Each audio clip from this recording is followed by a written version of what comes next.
Hey friends, it's Kimberly here with Specialty Care Management and Reiki and Coaching. So I had a wonderful lunchtime break at our local chamber event where I really got to meet with some fantastic people. And my booth mate, my next door neighbor at the booth, it was really fantastic to meet with her. She's got a great business concept, and that is she does the networking for businesses. Who, you know, sometimes it can be a real challenge to network, right? And we tend to make it a bigger thing than it is. So I have some tips to share with you today. Fantastic concept. It seems like outsourcing your basically it's a function of sales. Sounds like a good concept at any rate. I do like that she coupled that with a representative from the company that she was representing, which I think is a fantastic way to really help someone. So if we have, for instance, in the case where maybe you as a sales executive or as a business owner have a hard time with networking and really kind of putting yourself out there, then, you know, joining forces with somebody who has that as a strength can be a real smart move. Outsourcing it all together, I don't think that's a good thing. Why? Because people really want to get to know you. Who are you as a company and as an individual? Because we can't be somebody different individually than we are in our companies. We can't. When the personal and the business has some synergy, and it has the same kind of philosophy and message, super powerful. So I have some tips to share, and one of those is borrowing confidence. And I think, sometimes we talk about confidence as being very forward and powerful and dominant. Doesn't necessarily have to be. So some of the most, I would say, charismatic people I know are introverted, right? But the difference is, and why they're charismatic, is because they can really focus on the people that they're with, the people that they're talking with, the people that they want to meet. So the real trick is in focusing on others, right? And sometimes that we feel like we lack the confidence necessary to be able to share our message or put ourselves out there. And in that kind of an instance, it's a great thing to borrow confidence. And sidetracking just a little bit, I'll bring it back around, I promise. This morning I had a delicious conversation with my daughter, who has a fantastic intern. She's a summer intern for a fantastic company. It's a huge opportunity for her. And we were talking about some challenges that she's having. And one thing that really struck me was that there's a phenomenal leader that she's working with. And this leader didn't jump in and fix her problem for her. She didn't jump in and tell her what to do, right? But she did give her a tool for how to help her uncover the solution to this thing that she's kind of hung up on, which I took that and put that in my learning bucket. That's a fantastic trait of a leader who develops people, right? As a parent, we don't always rush in and fix things for our kids. It's the same thing. If you're a CEO, an executive, a boss, a manager, whatever, not always stepping in to do it for your people. That's not only going to burn you out, but you're not going to develop people that can stand on their own 2 feet and help shoulder the work that's going to help you scale and grow as a business. Huge learning in a practical way was how this leader really helped give my daughter a tool to help her solve this problem that she was having. Huge learning curve.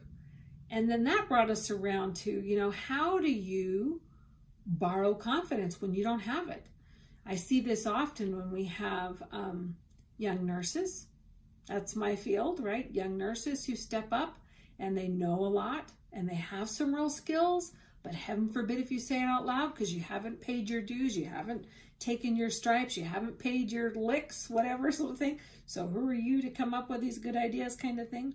Or you're new on a job and you have skills you want to share, but it's not really your place yet. You haven't been accepted. You don't have the authority, right? And so we talk about borrowing confidence or borrowing authority. Borrowing authority might look like, hey, so-and-so, the CEO in this case, has asked me to gather this information from you. Can you help me out? Or how can I help you so that I can do this task that was asked of me, right? So it's borrowing confidence. It's not saying, hey, I need this from you. Because who the heck are you to demand anything of me? You little 16-year-old, right? Or you newbie, you new nurse, you new sales, whoever it is, right? Who are you? I mean, that's just human nature. Is it right? Maybe not.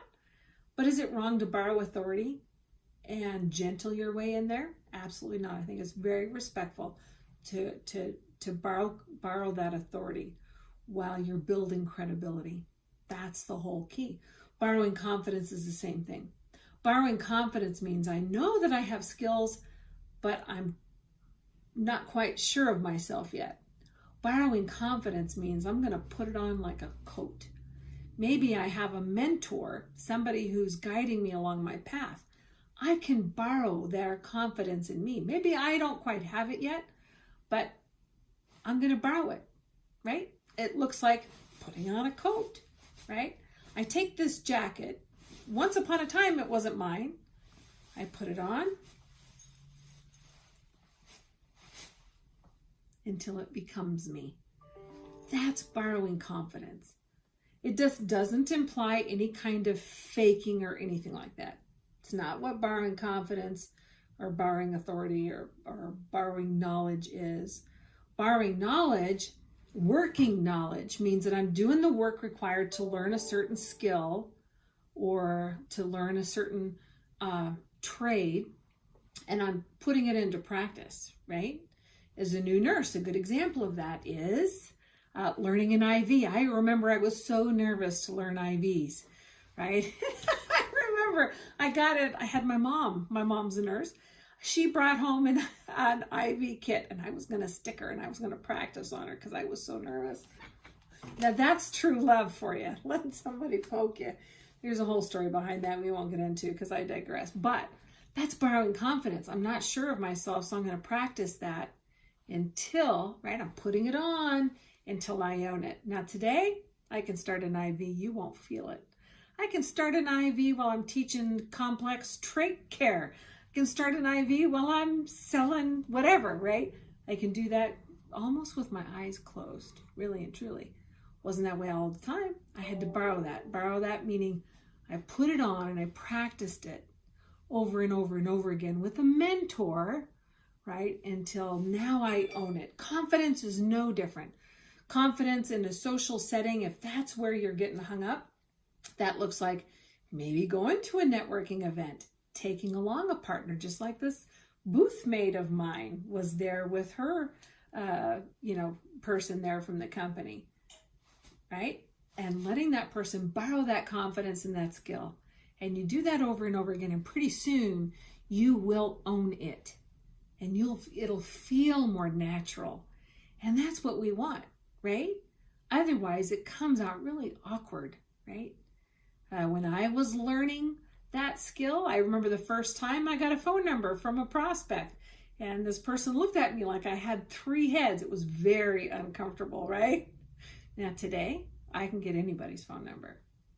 I can make contacts with anybody, right? But it's not something that's pressured. It's very natural now because I did it over and over and over and over again.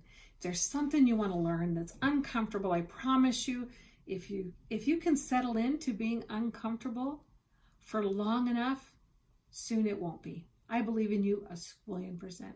Make it a great day. Bye, friends.